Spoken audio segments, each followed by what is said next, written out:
In an NBA that's more analytically driven and smarter than ever, you can find just about any stat you can possibly think of. But there is one factor that is a common thread through every single NBA championship team that can't be measured out in numbers or instantly recognized in a highlight reel, and that is chemistry. Whether it be an entire team or just between two players, throughout NBA history and essentially all levels of basketball, the concept and value of chemistry has existed in some way, shape, or form. Chemistry for a basketball team manages to both be impossible to measure physically or statistically, while at the same time having undeniable and immeasurably great value to teams trying to win at the highest level. Both. How can it be both? It can't. It can't. But it is. It's paradoxical, and yet it works. And on top of chemistry being immeasurable, it's almost impossible to clearly define as well. Chemistry is one of those you know it when you see it things, and that is exactly what we've seen consistently throughout this season between Jalen Williams and Isaiah Hartenstein. Did we just become best friends? Yup!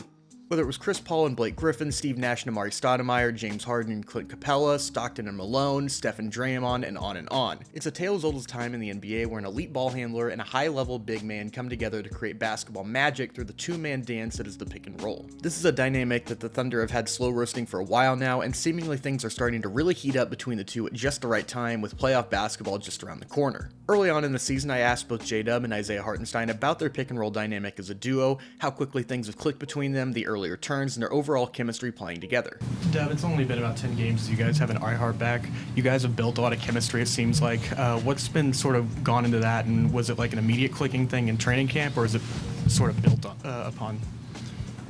I feel like there's still like so much that we can get better at, but it was also like an immediate click. Obviously, there's gonna be like bumps in the road, and we're still trying to figure each other out.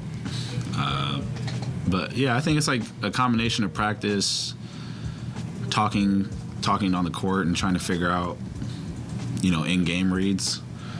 And like I said, it's one of those things that Mark is also like letting us kind of go out there and figure it out and build that chemistry. So that's been good, but it's kind of like a mixture of like practice and then actually going out in the games and seeing how teams guard us.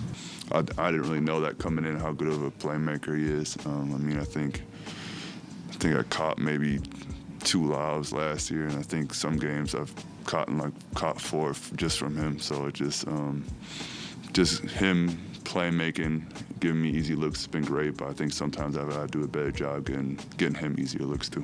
But enough talking, let's get into the tape to figure out why this pick and roll pairing works so well. Hartenstein just mentioned it, but he wasn't getting a ton of lobs thrown his way last season in New York. But that changed pretty quickly once he got to OKC and started sharing minutes with JDub. Dub last season showed some flashes as a lob passer in units with Chet Holmgren, but Hartenstein brings an entirely different dynamic as a big body roller who moves guys out of the way on his path to put these lobs down. Most of these come off of the pick and roll. Hart, as a massive big-time screener, puts the pressure on the opposing big to help onto Dub while Hart screens his man. The opposing big will sort of stunt or show to Dub until his man can get back to the ball, but while all this is going on, that is when Hart is gaining a full head of steam towards the rim, ready for a lob. But you will also see a lot of these lob connections from Dub to Hart come off of cuts as well. The Thunder keep their options open offensively with frequent doses of movement, and whether it's off a weak side cut, face cut, or just Hart waiting in the dunker spot, we've seen OKC get a ton of easy buckets in these situations. NBA players can make lobs look super easy, but the truth is there's definitely a lot of timing involved for them to be effective, and you can definitely see the time Hart and Dub have put in together as these actions have looked cleaner and cleaner throughout the season. And it isn't just lobs for this duo, as Dub has steadily found Hartenstein on these drop-off passes out of the pick and roll as well. It isn't a shot you often see out of big men, but Isaiah Hartenstein has absolutely mastered the art of the push floater. In these two-man actions, not only does a Hart screen help create space for Dub, but it also often positions Hart right in a sweet spot on the floor, right outside of the restricted area for him to drop in these Charmin soft, rainbow arching push floaters.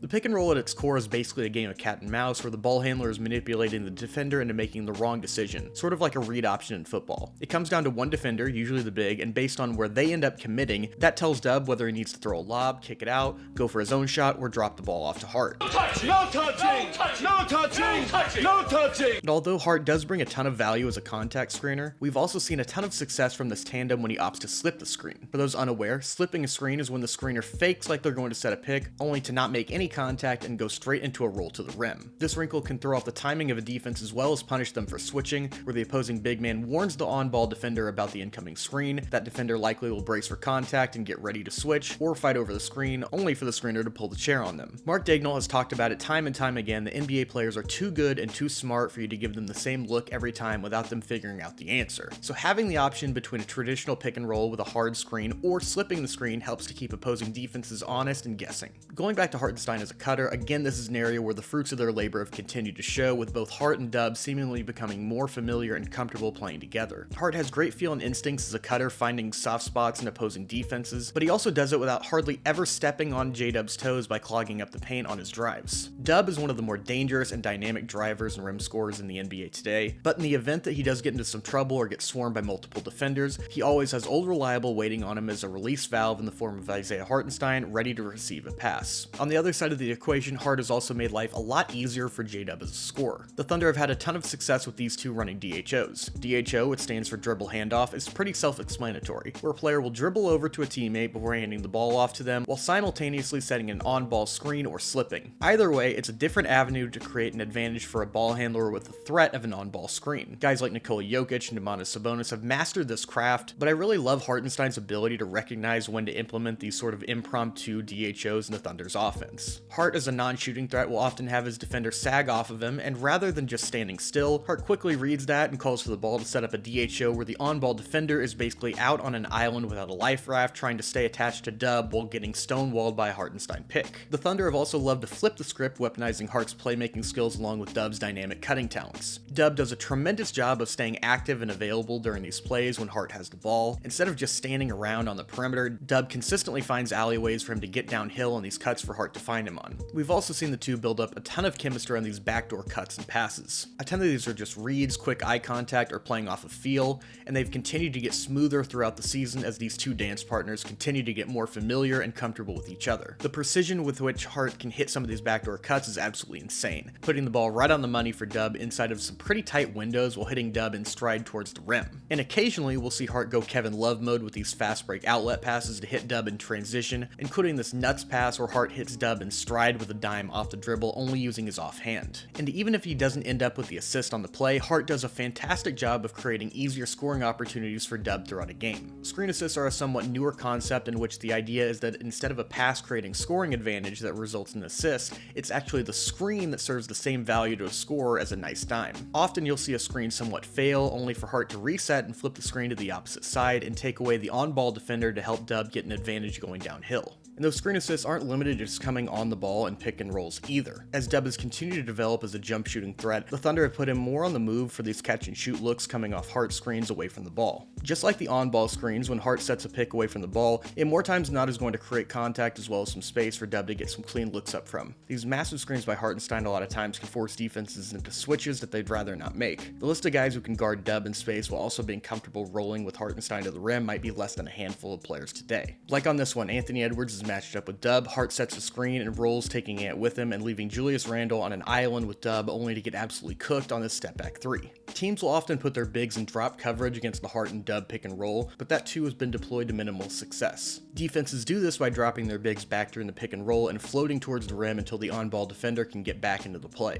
They can take this risk because of Hart's lack of shooting ability to threaten them on a pop out, but like I said, still it hasn't exactly worked out for them. Dub does a tremendous job of getting into the in-between zones of the drop before his defender can get back into the play and rising up to knock down these jumpers. Hart might not be able to shoot from the perimeter, but he brings more than enough in these plays as a screener, freeing up plenty of time for Dub to put it in gear and either get downhill or find these soft spots for a mid-range pull-up that is essentially a practice shot with how far back and drop the opposing big is. Another way to attack teams going into drop coverage is through the use of Gortat screens. This action was named after longtime NBA journeyman center Marcin Gortat, who sort of popularized it into what we see today. The Gortat screen is basically screening the big man in drop rather than screening the on-ball defender. Often done against weaker on-ball defenders, the ball handler beats his defender off the dribble only for the big and drop to be screened off from the backside, eliminating any chance of help defense from the big and drop. It has taken some time and effort to get it done, but the Thunder have recently started getting busy with the Gortat screen action between Hart and Dub. Here's what Hart had to say about the progress that the two have made with this action. We've been working on it.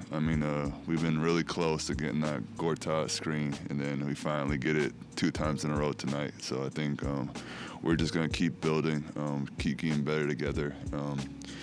We talk a lot during the game, and I think that's been the key so far. Dub and Hart also aren't afraid to share the love with their other teammates. Often you'll see some hockey assists generated from this duo where Dub gets some sort of entry pass to Hart only for the big man to quickly assess the situation and find the open man for OKC. These spots are really where Hartenstein's passing talent shine the brightest. He does a fantastic job of quickly processing these situations, identifying cutters, and hitting them right on the money on these cuts. The Thunder last season were already a dynamic cutting team that punished opposing teams who fell asleep guarding off the ball, and that muscle has been essentially injected with steroids with the addition of Isaiah Hartenstein's passing. OKC in the past has had, I will say, capable passing big men, but Hartenstein is a tier above anyone that the Thunder have ever had as an interior passing threat. And that same story is told in the stats, with Hart in his first season in OKC already breaking the Thunder franchise record for most assists in a single season from a center. But going back to this dynamic duo of a pick and roll pairing, the improvement, growth, and development have been there in a real way, providing a major winning impact for OKC. Recently I followed up with JDub to sort of get a temperature check on where he thinks the chemistry and two-man game dynamic between he and Hart has grown the most,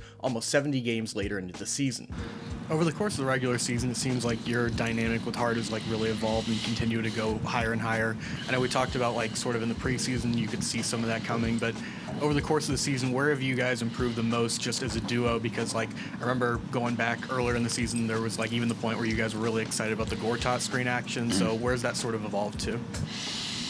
Yeah, it's funny because like he missed a lot of the beginning of the season too. So a lot of us is like still us like trying to figure each other out. So it's been fun. He's a great screener and he has a high IQ. So I think when you pair us up, obviously we get a lot of good stuff out of it. And I think it's just like willing to like talk through, you know, certain plays with each other, and like we watch film individually and like come together and see what works and what doesn't. And yeah, we're just trying to like play off each other, like we're accepting each other's mistakes, and obviously, like I said before, like we're gonna be successful more times than not. The big question is how much of this Hart and Dub pick and roll success will translate to the playoffs. The Thunder last season were hit with a ton of zone looks, and Hartenstein's added playmaking will hopefully be sort of a zone-busting solution for OKC in the postseason. But what do you think? Do you think the chemistry built up between these two will be able to help the Thunder's offense stay afloat while Shea's off the floor during the playoffs? Where have you seen the most improvement from Dub and Hart playing together? And how valuable do you think Hartenstein's passing will be to this Thunder team come playoff time compared to last season? Let me know down in the comment section below, and if you enjoyed what you saw today, make sure to leave a like on this video, subscribe to my channel so I can keep making fun Thunder content like this for all of you, and hit that notifications bell so you never miss out on any of my future uploads. And as always, until next time, thanks for watching.